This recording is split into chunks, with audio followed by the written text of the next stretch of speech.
Hello दोस्तों, कैसे हो आप? सभी को नमस्कार, सभी को राम राम। आज अपन बात समाकलन की करने वाले हैं, इंटीग्रेशन की बात करने वाले हैं। अवकलन के बारे में हमने पिछली क्लास में पढ़ा, आज अपन समाकलन के बारे में पढ़ने वाले हैं। और पिछली क्लास में हमने ये देखा कि अवकलन और समाकलन एक दूसरे के पूरक होते हैं। मतलब बड़ी राशि को छोटी राशि में बदलने के लिए तो अपन डिफरेंशिएशन यानी कि अवकलन करते हैं, तो छोटी राशि को बड़ी राशि में बदलने के लिए समाकलन करते हैं।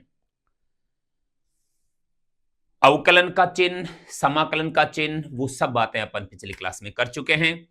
आज अपन बात समाकलन की करने वाले हैं। और अब आप देखिए, समाकलन के कुछ सूत्र लिखे गए हैं। ज्यादा इसके बारे में जिक्र नहीं करूंगा। ये फॉर्मूले आपको किसी भी बुक में कहीं भी मिल सकते हैं। फिर भी एक रजिस्टर लीजिए और ये जो फॉर्मूले लिखे गए हैं इन्हें आप उतार लीजिए एक बार, ठीक है? जैसा कि अपन पिछली क्लास में बता चुके थे, समाकलन इंटीग्रेशन, इसका जो सिंबल होता है वो ऐसे सर्प की तरह होता है। और ये कुछ छोटे मोटे मैंने फॉर्मूले लिख रखे हैं, बहुत ही आसान, बहुत ही सरल। तो dt, इसका समाकलन आपको t लेना है, dx का x लेना है, dv का v लेना है, dw का w लेना है। अच्छा, यहां ये dw क्या है? ये कार्य का छोटा मान है, ये छोटी वैल्यू है। पर आपको कार्य की टोटल वैल्यू बतानी होती है तो फिर अपन को इंटीग्रेशन करना होता है। ये है स्मॉल वैल्यू और इसका इंटीग्रेशन करने पर आएगा, ये आएगी ज्यादा वैल्यू। ठीक है, वो कैसे, अपन इसके बारे में भी अपन बात करेंगे। फिर यहां देखो, ये फॉर्मूला आपको याद रखना होगा, क्योंकि जहां तक मैं देख पा रहा हूं कि हमें सबसे ज्यादा जो जरूरत पड़ती है ना, वो वास्तव में इसी फॉर्मूले की पड़ती है। क्या है? x की पावर n डॉट dx। तो x की पावर n, इसका आपको इंटीग्रेशन करना होता है। तो इंटीग्रेशन करने पर देखो, पावर में एक ऐड होगा और फिर इस जुड़ी हुई पावर का भाग लगेगा। पावर में एक जोड़ते हैं, आप तो देसी तरीका याद रखो, समाकलन में पावर में एक जोड़ते हैं और जुड़ी हुई पावर का ही भाग देते हैं। इतनी सी बात है, बस यही समाकलन है, इसी को याद रखना है। ज्यादातर सवाल इसी पे बेस्ड होंगे और वो आसान भी होंगे। तो देखो आप, तो फॉर्मूला ये लिखा और हमने यहां एक प्लस सी भी लिखा है। ये सी क्या होता है? कोई इंटीग्रेशन कांस्टेंट होता है, मतलब एक नियतांक की कोई संभावना बनी रहती है, इसलिए अपन प्लस सी लगा देते हैं। और ये तब लगाते हैं जब हमें लिमिट ना दे रखी हो, मतलब शुरुआती कंडीशन से लेकर के बाद की कंडीशन का जिक्र ना हो, तब अपन प्लस सी लगाते हैं। लेकिन अगर जिक्र हो, जैसे नीचे लिख रखा है, ठीक है, इसका इंटीग्रेशन फॉर्मूला सेम ही है, x की power n dot dx, x की पावर n डॉट dx। पर यहां लिमिट दे दी, कहां से कहां तक चेंज कर रहे हो? x1 से x2 तक। अब आपको प्लस ही नहीं लगाना है। हां देखो, फॉर्मूला वैसा का वैसा ही है। क्या होगा? पावर में एक जुड़ेगा और फिर ये जो जुड़ी हुई पावर है इसी का अपन भाग देते हैं। आज प्लस सी नहीं लगाना है, आज वही लिमिट x1 से x2 लगाना है, x1 से x2 लगाना है। ठीक, आगे बढ़े। इसको भी आगे सोल्व करने का एक तरीका होता है, और वो क्या होता है भाई? ये n+1, इसको तो जैसा है वैसा ही रहने दो। फिर एक बार यहां x की जगह x2 लगाते हैं, फिर माइनस एक बार ये x1 लगाते हैं। ये देखो आप, x2 n+1, फिर माइनस x1 n+1। हां बिल्कुल, और मैंने बोला है अभी आपको कि ज्यादातर केस में, ज्यादातर सवालों में यही फॉर्मूला यूज होता है। और सुनो, आगे बढ़ते हैं। ये देखो ना आप कि ये dt का t कैसे ले रहे हैं, dx का x ले रहे हैं, वास्तव में ये भी इसी फॉर्मूले से आता है, बताता हूं आपको। अच्छा, एक चीज और यहां मैंने लिख रखा है, n की वैल्यू सब चलेंगी, बस एक वैल्यू नहीं होनी चाहिए। वो क्या? यहां n की वैल्यू -1 नहीं होना चाहिए। -1 होने पर कुछ अलग फॉर्मूला बनता है, जो आगे इसका अपन ने थोड़ा सा जिक्र कर रखा है। ठीक, अब देखो, पहले मैं उन फॉर्मूले की ही बात कर लेता हूं। ये देखो, अगर वहां x की पावर -1 होता, मतलब उसे हम 1/x कह सकते थे, तो इसका समाकलन जो होता है वो होता है log e x, और ये तो समाकलन नियतांक है, इंटीग्रेशन कांस्टेंट है। ठीक, अरे मतलब इसका यही है, x की power -1 dot dot dot dot dx, तो ये होगा log e x plus c। ये थोड़ी बोर्ड की थोड़ी लेटेंसी में थोड़ी दिक्कत है, कोई बात नहीं, इसलिए क्या मैं पहले लिखता हूं और यहां थोड़ा बाद में आता है। तो कहने का मतलब यह है कि अगर 1/x का आपको इंटीग्रेशन करना पड़े तो वो log ex होगा, और ex का इंटीग्रेशन वास्तव में ex ही होगा। आप एक बार वहां जाके देखो अवकलन वाले फॉर्मूले में, इसका अवकलन कुछ ऐसा ही आ रहा था, मतलब ये कि इसका अवकलन करोगे तो ये आएगा, इसका समाकलन करोगे तो ये आएगा, इसका समाकलन करें तो ये आ रहा है, इसका अवकलन करोगे तो ये आएगा। और देखो आप ये जो प्लस सी लगाते हैं ना, अगर इसका अवकलन करते हैं तो सी तो क्या है, कांस्टेंट है, और कांस्टेंट का अवकलन तो 0 हो रहा था। समझो बात को, ठीक है, मतलब यहां एक नियतांक बने रहने की एक संभावना होती है, तो इसलिए अपन प्लस सी लगाते हैं। साइन के बारे में ध्यान दीजिए, साइन एक्स का जो इंटीग्रेशन होगा वो माइनस में कोस होगा, और कोस का जो इंटीग्रेशन होगा वो प्लस में साइन होगा। पर साइन का याद करो, जाके देखो, साइन का अवकलन कोस, पर कोस का अवकलन माइनस में साइन। ये पिछली क्लास में अपन पढ़ चुके हैं, मैं ज्यादा नहीं बोलूंगा, फॉर्मूले आपके सामने हैं, इन्हें आप देखिए, कभी जरूरत पड़ेगी तो इन सब का भी जिक्र होगा। और देखो आप, अभी मैं ये बता रहा था कि अपन dt का क्या ले लेते हैं, t ले लेते हैं। सही बात बोलूं तो ये भी उसी फॉर्मूले से आया है, t की power n dot dt, t की पावर n डॉट dt, तो ये आता है t की पावर n+1 अपॉन n+1। हाँ हाँ, इसी फॉर्मूले से आएगा। सर वो कैसे? देखो इसे ये भी तो लिख सकते हैं 1, चलो चलो चलो, मतलब मैं यार आगे 1 लिख सकता हूं, ये कहना चाह रहा हूं। अगर मैं 1 लिख सकता हूं तो आप इसे ये भी कह सकते हो t की पावर 0, t की पावर 0 1 ही होता है, फिर डॉट dt। अब बताओ क्या होगा, t की पावर 0+1 अपॉन 0+1 कितना आया, t1 आया, और इसी को क्या बोलोगे आप, t बोलोगे। खैर चलो, ये तो हुई एक कि भाई अपन इसको अब मेथड से कैसे देखें। बाकी आपको क्या ध्यान रखना है, dt का t, dx का x, dv का v, dw का w, और फिर ये वाला फॉर्मूला अपन को याद रखना होगा। अगर वो लिमिट नहीं देता है तो फिर प्लस सी लगा देते हैं, अगर लिमिट देता है तो लिमिट के अकॉर्डिंग बात करते हैं, बस यही ध्यान रखना होता है। आओ देखो, मैं कुछ और सवालों की बात करता हूं, ध्यान से समझिएगा। अगर ये बात थोड़ी थोड़ी हमें समझ में आई है तो कुछ बातों का जवाब दीजिए मुझे। नंबर 1 बताइए, x² डॉट dx, इसका समाकलन, इनके इंटीग्रेशन क्या होगा? तो जैसा कि आप जानते हो, पावर में 1 जोड़ देंगे और जुड़ी हुई पावर का भाग देंगे और प्लस में c लगा देंगे। हाँ बिल्कुल, यही समाकलन है। और सुनू भाई साहब, भाई साहब, भाई साहब,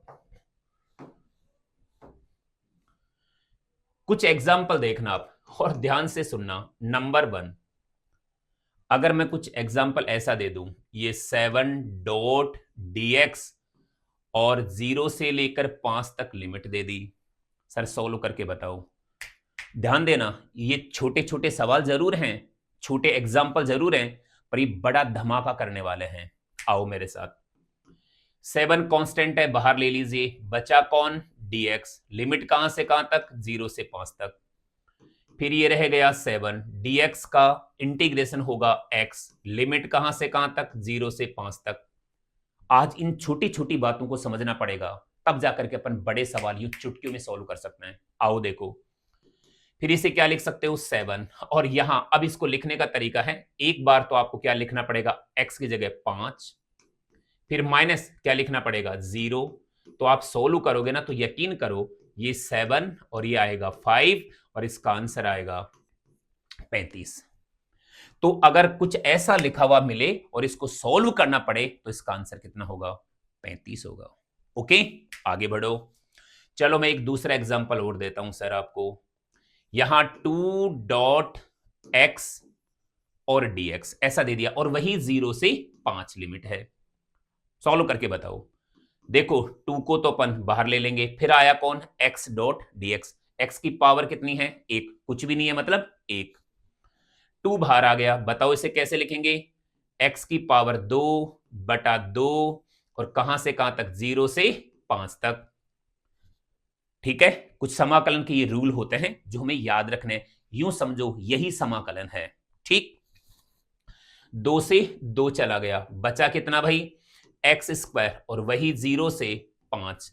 अब इसे लिखने का तरीका, एक बार यहां x की जगह 5 लिखो तो 5 का स्क्वायर, फिर माइनस, फिर 0 का स्क्वायर। लेकिन यार 0 का स्क्वायर तो क्या रहेगा? 0 ही रहेगा। यकीन करो इसका आंसर कितना आया? 35 आया। ठीक, और देखो छोटा सा एग्जांपल, अगर हमें वो दे दे 3x स्क्वायर डॉट dx और वही 0 से 5। सॉल्व करो। 3 कांस्टेंट है, बाहर आ जाएगा। बताओ एक्स स्क्वायर डॉट dx की वैल्यू क्या होगी? मतलब आपको एक्स स्क्वायर का इंटीग्रेशन करना है। क्या करना होता है इंटीग्रेशन में? इंटीग्रेशन में पावर में एक जुड़ता है और जुड़ी हुई पावर का भाग लगता है। ध्यान देना, डिफरेंशिएशन यानी कि अवकलन में क्या होता था? पावर आगे आती थी और पावर में से एक घटा देते थे। पावर आगे आती थी, पावर में एक कम कर देते थे। और यहां क्या हो रहा है? पावर में एक जोड़ देते हैं और जुड़ी हुई पावर का भाग लगता है। वहां गुणा और एक कम, यहां एक जोड़ते हैं और फिर भाग देते हैं। आओ देखो, 3 आ गया, एक्स स्क्वायर का कितना आएगा? एक्स क्यूब बटा 3 और वही कहां से? 0 से लेकर 5 तक, 3 से 3 चला गया। यकीन करो इसका जो आंसर आएगा वही 5 की पावर 3 माइनस 0 और 5 की पावर 3, 5 गुणा 5 गुणा 5, 25 गुणा 5 मतलब 125। तो इसका आंसर 125। ये छोटे छोटे एग्जाम्पल हैं जो हमें समझाते हैं कि हम समाकलन के सवाल किस तरीके से सोल्व कर सकते हैं। ठीक है, आगे बढ़ो। देखो कुछ अच्छी बात और सुनो, कुछ अच्छी बात। ये एक सवाल देता हूं मैं आपको, ये सवाल कई बार अलग अलग एग्जाम में आ चुका है, बिल्कुल आगे भी पूछा जा सकता है। सवाल कुछ ऐसा है, वो कहता है कि f equal to 7 minus 2x plus 3x square इतना न्यूटन है। तो बोलता है तो x1 बराबर 0 से x2 बराबर 5 मीटर विस्थापन यानी कि डिस्प्लेसमेंट, विस्थापन में कार्य का मान क्या होगा? ऐसा सवाल, ये सवाल कई बार अलग अलग एग्जाम में पूछा जा चुका है। आरपीएससी से लेकर के नीट और जेईई तक के एग्जाम में भी आ चुका है। डाटा भी भैया सेम ही लिए हैं मैंने। आओ देखो इसको कैसे सॉल्व करें। लेकिन सर हमें तो कुछ पता ही नहीं है, ये तो बल दे रखा है और मतलब विस्थापन दे दिया और पूछ क्या रहा है? कार्य अपन से पूछ रहा है। तो एक चीज मैं बताता हूं, आज आपको पता भी नहीं है तो कार्य का फॉर्मूला कुछ ऐसा होता है, आगे धीरे धीरे अपन पढ़ लेंगे। कार्य का फॉर्मूला होता है, मैं कह रहा हूं, मैं आपको हिंट दे रहा हूं यार, W इक्वल टू होता है F डॉट dx और x1 से x2। ये फॉर्मूला हमें आना चाहिए, आज नहीं तो कल हमें आ ही जाएगा। मैं तो ये बताने की कोशिश कर रहा हूं कि हम समाकलन को समझे तो कैसे समझें। ठीक है सर, मान लेते हैं, आप कह रहे हो हम मान लेते हैं। तो देखो सॉल्व करते हैं। W equal to F dot dx limit x1 से x2। जब हमारे को ये फॉर्मूला पता है तो यार हमें ये भी पता है कि वास्तव में ये समाकलन ही करना पड़ रहा है, ये समाकलन का ही साइन है। ठीक, आगे बढ़ो। अब यहां क्या लिखने वाला हूं, चलो आप थोड़ा यही लिख लो। वही x1 से x2, f की वैल्यू रखो 7 माइनस में 2x प्लस 3x स्क्वायर और ये डॉट dx। पता है इसे हम कैसे लिख सकते हैं? dx को इससे इंटू कर सकते हैं, dx को इससे इंटू कर सकते हैं, dx को इससे इंटू कर सकते हैं। और ये जो इंटीग्रेशन है वो भी 3 बार लिख सकते हैं भाई आसानी से। वो कैसे? 7.dx, फिर यहां प्लस नहीं आएगा, माइनस आएगा, ये देखो आप माइनस है यहां, फिर माइनस में 2x.dx, फिर प्लस ही आएगा, और ये 3x² डॉट और dx, और लिमिट कहां से कहां तक? 0 से 5, 0 से 5, 0 से 5। और अभी ऊपर हम सॉल्व करके आए हैं, याद करो, जाके देखो। अरे भाई यहां देखो ना, 0 से 5 7.dx कितना आ रहा है? 35। 0 से 5 इसकी वैल्यू कितनी आ रही है? 25। वही 0 से 5 और इसकी वैल्यू कितनी आ रही है? 125। जब ये हमारे आदत में होंगे तो वो सवाल ऐसे चुटकियों में हो जाएगा। आगे बढ़ते हैं। तो इसकी वैल्यू जो आपने ली थी भाई 35, देखो फिर टाइम भी अपने पास में ज्यादा नहीं है भाई, तो ये 35, फिर ये माइनस में कितना आएगा? 25, और ये अभी सॉल्व किया तो कितना आया था? 125, और आप सॉल्व करोगे तो इसका आंसर आएगा 135। और ये क्योंकि कार्य पूछा है तो कार्य का जो मात्रक होगा वो होगा, ये न्यूटन में है और ये मीटर में, यानी कि न्यूटन इंटू मीटर, और इसी न्यूटन इंटू मीटर को अपन जूल कहते हैं। उम्मीद करता हूं ये बात समझ में आई होगी, और यही समाकलन है। ठीक है, क्या करना होता है? समाकलन में पावर में एक ऐड करते हैं और फिर जुड़ी हुई पावर का भाग देते हैं, इतनी सी बात है। लिमिट नहीं देता है तो प्लस ही लगा देते हैं, लिमिट देता है तो इस तरीके से अपन सवाल सॉल्व कर लेते हैं। ठीक है, चलो आओ। और अगर मैं बात करूं, आगे बढ़ते हैं कि सर एक बात बताओ, यहां तो ये लिया क्या? 0 से 5, 0 से 5, 0 से 5, क्या वो ऐसे भी ले सकता था? 5 से 10, 5 से 10, हाँ ले सकता था, बिल्कुल ले सकता था। फिर क्या करना पड़ेगा? फिर कुछ देखो बताता हूं। अगर सोचो ऐसा ही सवाल हमें दे देता, यहां ले लेता हूं मैं, चलो x.dx, और वही 10 से लेकर के 20 तक ऐसे दे दें। इसको सॉल्व करके बताओ। बहुत आसान है सर, इसे लिखा जाएगा x²/2, और वही 10 से 20। आगे बढ़िए सर, फिर ये 1/2 बाहर आ जाएगा। एक बार क्या लिखना है अपन को? x² माइनस एक बार x1²। अरे इसे आप, ये x1 है और ये x2 है, तो यहां ये x2 और यहां ये x1, वैल्यू पुट करो। 1/2, x2 कितना? 20 का होल स्क्वायर, x1 कितना? 10, तो इसका होल स्क्वायर। अब जो भी आंसर होगा वो आप सॉल्व कर सकते हो, लिख सकते हो। 1/2, मुझे लगता है कि ये 400 होगा, मुझे लगता है कि ये 100 होगा, 400 में से 100 जाएगा तो 300, और इसका आंसर 150 आना चाहिए। यही समाकलन है। ठीक है, आगे बढ़ते हैं। हाँ, एक बार आप और देख लीजिए, कैलकुलेशन आप एक बार चेक कर लीजिए। ओके, इसके बाद में अगर अपन आगे बढ़े, ये हो ही गया हमारा। ये सवाल देखिए आप, बहुत बढ़िया सवाल। वो कहता है एक कण का त्वरण समय के साथ रैखिक रूप से बीटी के अनुसार बढ़ रहा है। सवाल एक बार आप खुद पढ़ लीजिए आसानी से। वो कहता है कि जो त्वरण है उसकी वैल्यू बीटी है, बीटी के अनुसार बढ़ रहा है, बी यहां कोई कांस्टेंट है। कण मूल बिंदु से प्रारंभिक होकर, मूल बिंदु से प्रारंभ होता है, यानी कि डिस्प्लेसमेंट शुरुआत में 0 है, और प्रारंभिक वेग v0 दे रखा है। टी समय में कण द्वारा तय की गई दूरी बताओ। तो देखो मैं आपको बताऊं, इस सवाल को एक बार आप आराम से पढ़ लो। ये सवाल भी भाई कई बार अलग अलग एग्जाम में पूछा जा चुका है, सेम डिट्टो, कोई चेंज नहीं। बस ये है कि कई बार वो वेग पूछता है, कई बार वो दूरी पूछता है। इसी सवाल में त्वरण दे दिया, वेग पूछेगा, त्वरण दे दिया, दूरी पूछेगा। सवाल एक बार आप आराम से पढ़ लीजिए, मैं और बता देता हूं सवाल क्या है। आगे बढ़ो, सवाल को मैं समझा भी देता हूं। सवाल ये कह रहा है कि एक कण का जो त्वरण है ए है, उसकी वैल्यू बीटी है, और यहां बी कोई कांस्टेंट है। वो ये भी कहता है कि शुरुआत में x की वैल्यू 0 है। शुरुआत का मतलब है t=0 पर वो कहता है x की वैल्यू 0 है और वेलोसिटी v0 है। तो वो बोलता है तो t समय पर नंबर 1 वेग बताओ, ऐसा पूछ सकता था। दूरी बताओ। ये वाला सवाल हमसे दूरी पूछ रहा है, बाकी वो वेग भी पूछ सकता था। अब हमारे सामने जो सबसे बड़ी समस्या आती है वो ये कि चलो ठीक है, हमें ये दे दिया, अब हमें तो ये पता ही नहीं लग पाता कि हम डिफरेंशिएशन करें या इंटीग्रेशन करें, अवकलन करें या समाकलन करें। पता लगेगा। एक बात तो ये मैं पिछली क्लास में बता चुका हूं, यहां x, यहां v और यहां है a। जब आप आगे चलोगे तो अवकलन करना पड़ता है, जब आप पीछे आओगे तो समाकलन करना होता है। मतलब पिछली क्लास में हमने विस्थापन दिया था, वेग और त्वरण ज्ञात किया था। विस्थापन देता है, वेग और त्वरण पूछता है, तो हमें क्या करना पड़ेगा? अवकलन यानी कि डिफरेंशिएशन।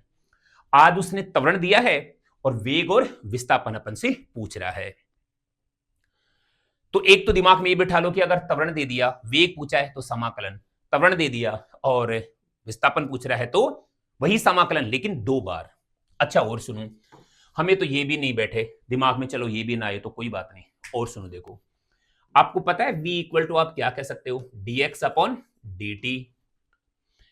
तो और सुनो, इसके अलावा बात करूं, a इक्वल टू कितना है? dv upon dt। तो हम लिख सकते हैं dv equal to a dot dt। सोचो यार, dv equal to a dot dt।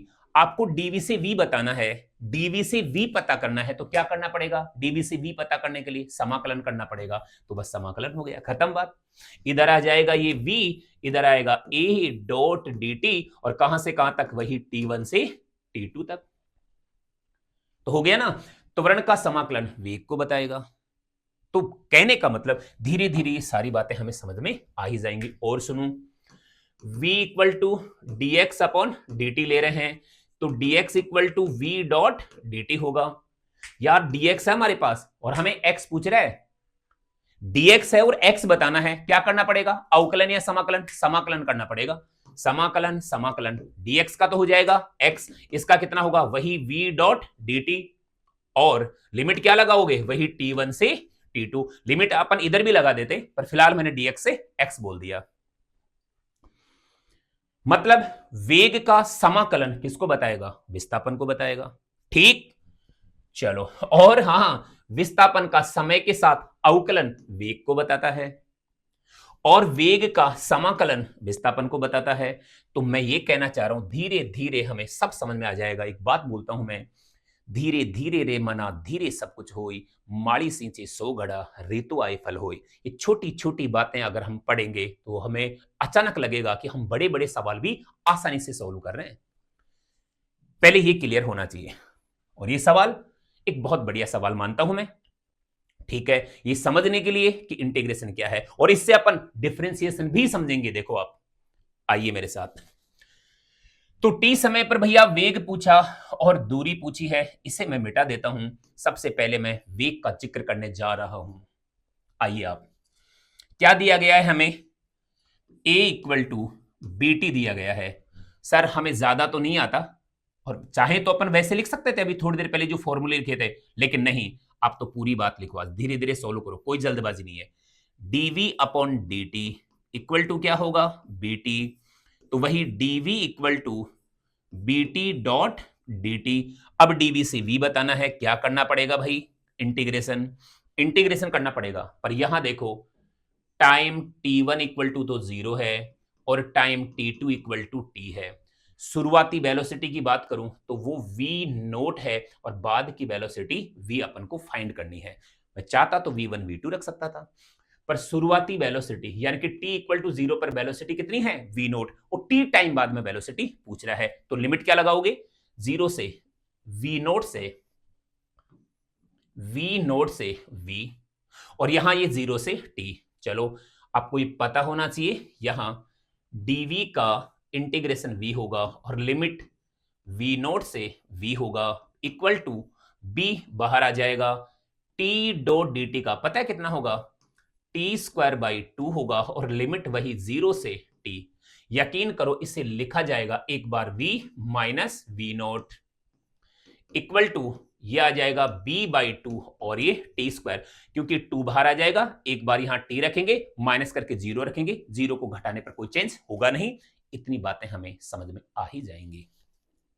मैं इसे ये भी कह सकता हूं कि v equal to v naught plus b/2 और टी स्क्वायर। अगर हमसे वेलोसिटी पूछता तो एक आंसर हमारा ये होता, जो कई बार एग्जाम में ये भी तो पूछा है। अब यहां तक आ गए, पर उसने इस सवाल में, हमारे इस सवाल में तो क्या पूछा है, वो डिस्टेंस पूछ रहा है भाई। देखो, तय की गई दूरी पूछ रहा है। आगे बढ़िए, सेकंड पॉइंट यहां से लेता हूं मैं। पता है, एक बार वापस वही लिखता हूं, v equal to v naught plus b/2 और ये टी स्क्वायर। आइए सर, v को लिखा जाएगा dx अपॉन dt प्लस, नहीं, equal to v naught plus b/2 और टी स्क्वायर। पता है क्या लिखेंगे, dx इक्वल टू, ओ भाई, इस dt को इससे इंटू कर दो। dt को इससे इंटू करेंगे तो पता है कितना आएगा, v naught dot d t plus b/2 t square dot d t. ऐसा लिख सकते हैं, dt उधर जाएगा, ऐसा लिख सकते हैं, ठीक है। अब क्या करना है, वही dx से हमें क्या बनाना है, x बनाना है। क्या करना पड़ेगा भाई, समाकलन करना पड़ेगा। यहां तो कहां से कहां तक, वही 0 से x तक बोला है भाई। शुरुआत में तो डिस्प्लेसमेंट कितना है, 0, और t टाइम पर पूछा है, तो आप इसे x कह सकते हो, आप इसे s कह सकते हो, कोई फर्क नहीं। ये वही 0 से t, वही 0 से t। अच्छा, इसका आ जाएगा, ये आप x समझो और वही 0 से लेकर के s तक बोल दो। आगे आओ, वही ये v नोट, अच्छा dt का कितना रहेगा, t, और कहां से कहां तक, 0 से लेकर t, प्लस ये b/2 बाहर आ जाएगा, और टी स्क्वायर डॉट dt का पता है कितना आएगा, t की पावर 3/3, और वही 0 से t।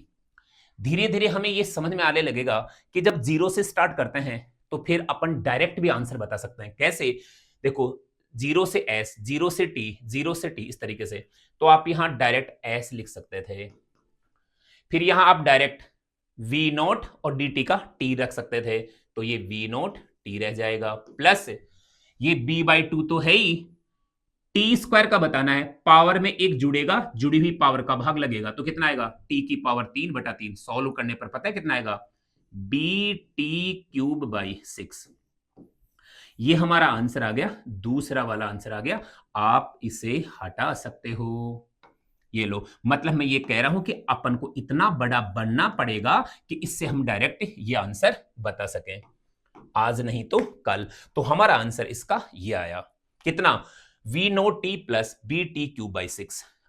पीछे आइए, कौन सा आंसर होगा, ना ना ना, ये वाला आंसर नहीं होगा, इसका आंसर ये वाला होगा। ठीक है, ओके। और सुनो, एक अच्छी बात और बताता हूं, ये जो आप देख रहे हो ना, इसी के बारे में हमारे पास में क्या आया है, s equal to v naught t plus bt³/6, ये आया है। आज इसका, यानी कि हमें ये दे सकता है कि डिस्प्लेसमेंट ये दे रखा है, बताओ वेलोसिटी क्या होगी और त्वरण क्या होगा, एक्सेलरेशन क्या होगा। तो हमें क्या करना पड़ेगा, अवकलन। एक बार फिर अवकलन को याद कर लेते हैं।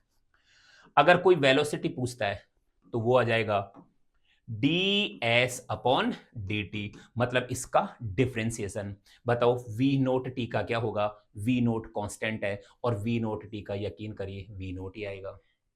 हाँ, पिछली क्लास में अपने 24x का 24 लिया था, तो v नोट t का v नोट रहेगा। फिर प्लस, क्या करते हैं अवकलन में, पावर आगे आती है, एक पावर कम कर देते हैं, तो पावर आगे आ जाएगी, 3 आगे आ जाना, फिर bt² यानी कि एक पावर कम कर देना, और ये 6 तो है ही। यकीन करो, जब आप इसको सोल्व करोगे तो यहां 2 आएगा, और वेलोसिटी की जो वैल्यू आएगी वो v नोट प्लस bt²/2 आएगा। शायद यही आंसर है हमारा। ये देखो अब ये वेलोसिटी है, इससे हमें त्वरण बताना है, तो आप त्वरण कैसे बताओगे साहब, आप हटिए यहां से। ओके, आप हटिए यहां से, यानी कि आपके पास में वेलोसिटी आ गई। आप डायरेक्ट भी सोल्व कर सकते थे, कैसे, एक बार क्या करना है, अवकलन ही तो करना है, तो ये v नोट, फिर प्लस वही bt²/2।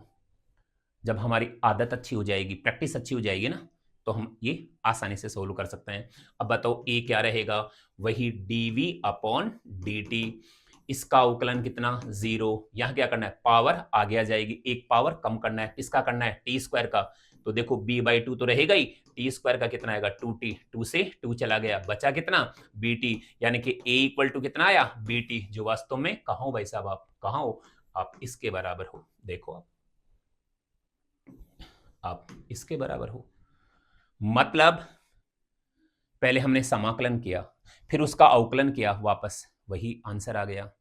तो हमें त्वरण दे करके विस्थापन पूछ सकता है, तो विस्थापन दे करके त्वरण पूछ सकता है। ठीक, आगे बढ़ो। जब हमें त्वरण देता है और विस्थापन पूछता है तो हमें 2 बार समाकलन करना पड़ता है, और अगर विस्थापन देता है और त्वरण पूछता है तो 2 बार अवकलन करना पड़ता है। आओ आगे आओ, चलते हैं। उम्मीद करता हूं ये बात समझ में आई होगी। एक सवाल और ये देखो, एक सवाल बहुत ही आसान सवाल, और ये आखिरी सवाल है अपना, यूं समझो। ये क्या कहता है, एक कण का वेग v बराबर at प्लस bt स्क्वायर है, जहां a और b नियतांक है, तो इसके द्वारा 1 सेकंड और 2 सेकंड में तय की गई दूरी का मान बताओ।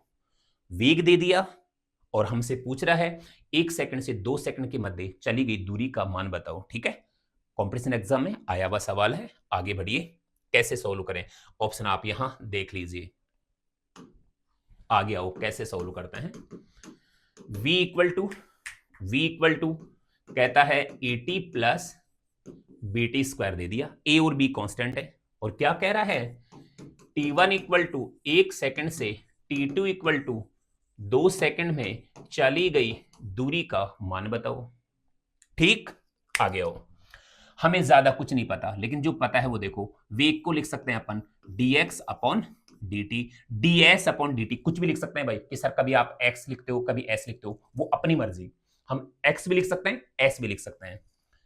फिर ये आएगा at प्लस bt स्क्वायर, तो आप dx बराबर लीजिए at dot dt plus bt square dot dt। Sir ये कैसे, ओ भाई dt को यहां जाके जब गुणा करेंगे ना, तो dx तो बेचारा यहां रह जाएगा, और dt से गुणा।